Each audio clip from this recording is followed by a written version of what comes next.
Hey, welcome to Think Thursday from the Alcohol Minimalist podcast. Think Thursday is all about your beautiful, brilliant human brain. We're talking neuroscience. We're talking behavior change. We are talking about your mindset. Are you ready to get started? Let's go.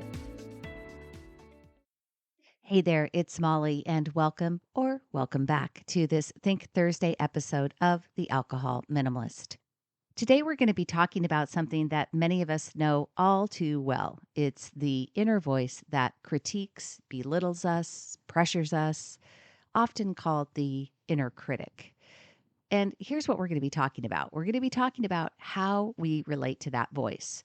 We're not going to try to silence it or ignore it, but I want us to think about naming it, actually making it visible. And when we do that, we can change just how powerful it is in our lives.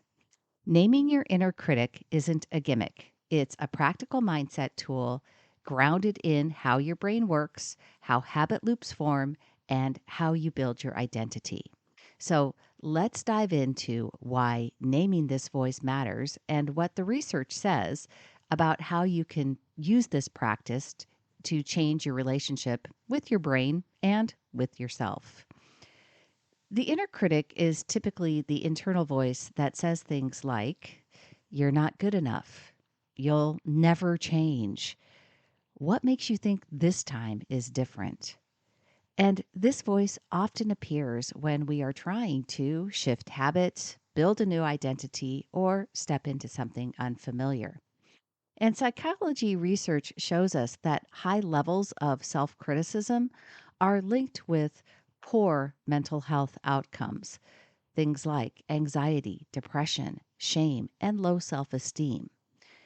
For example, one qualitative study described how the self critic sequence often includes a trigger, an emotional response, a self critical thought, followed by self compassion or self protection when available. And if the critic is unchecked, this loop reinforces negative self identity. Now, you might be thinking, but wait, self compassion and self protection, those seem like good responses. And that's true. Like I said, sometimes after the critical voice kicks in, we do find a way to soften it. Maybe you've built some self-compassion skills, or we talk ourselves down with logic or humor. But for many of us, and I will include myself here in the past, we don't notice the critic at all. We just believe it. And when we believe it over and over and over again, it becomes part of our identity. I'm someone who fails. I'm someone who can't follow through. I always mess this up. And that's the danger of this self critical loop. It doesn't just feel bad in the moment, it reinforces a story about who we are. And our brains, of course, love a familiar story, even if it's painful, because it saves energy. In your brain, habitual self critical thoughts become autopilot. The brain creates neural pathways just like it does for any type of other habit. It creates thought neural pathways too for repetitive thinking, for the same old thinking, the same voice. And over time, that inner critic just becomes part of your default mode. But here's the thing that's true. Just like you are not powerless to change any other habit, you are not powerless to change that inner voice. You can change the relationship you have with it. One of the surprisingly powerful tools that you can do this with is simply naming the inner critic. Several sources and therapists recommend this practice because it helps you create psychological distance between you, your empowered self, and that critical voice.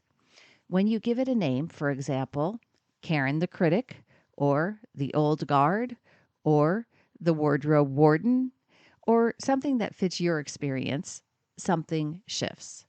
You stop implicitly identifying that voice as you. You see it as a separate part, which you can observe, which you can challenge or which you can choose to engage with differently. It becomes much easier to say, "Thank you for your input, Karen, but I've got this." Another way to think of this is that naming your inner voice is part of the broader dialogical self concept in psychology, where you internalize different voices, different positions, the critic, the nurturer, the learner, and you engage in internal dialogue rather than being controlled by the inner critic. There's also practical feedback. Educators and coaches say that when people name their critic, they report greater self-awareness and less fusion with that voice, right? So I always say it, you have to be aware to change anything, right? Without awareness, you cannot change. And so greater self-awareness is a great first step. Here's some caution though first. Research on emotion naming more broadly has found that naming emotions can sometimes impede versus facilitate regulation if done before more appropriate work. For example, one study found that naming emotions reduced the effectiveness of reappraisal. So, naming your critic, your inner critic, is not a magic bullet, right? It's just one tool best used alongside practices of curiosity and compassion and doing it with intention. You'll want to use it as part of the toolkit, not as your only move, right? You can't just name your inner critic and kind of dismiss it at that. You've got to be willing to do some curiosity and some self compassion. And that's a skill set that you can continue to build. Let's tie this into how brains build new habits and identity, because that's really at the core of everything we talk about here at Alcohol Minimalist. Habit loops, right? So cue, routine, reward, are often driven by automatic thoughts and voices, including that inner critic. And those automatic thoughts and voices reinforce default behavior. When you name the critic, you change the routine part of the loop. You interrupt it with awareness and choice. You're no longer just blindly following the voice. Naming the critic creates a gap between the automatic voice and your responding self. And that gap is where new wiring can form. I often talk to my coaching clients and I say, I this is the way that I talk to myself. That's old Molly thinking. Old Molly versus new Molly, right? That's works for me. That's my naming. So when I have to tell you that self-criticism was a very strong default behavior for me. And I simply don't allow myself to have those kind of negative self-talk moments anymore.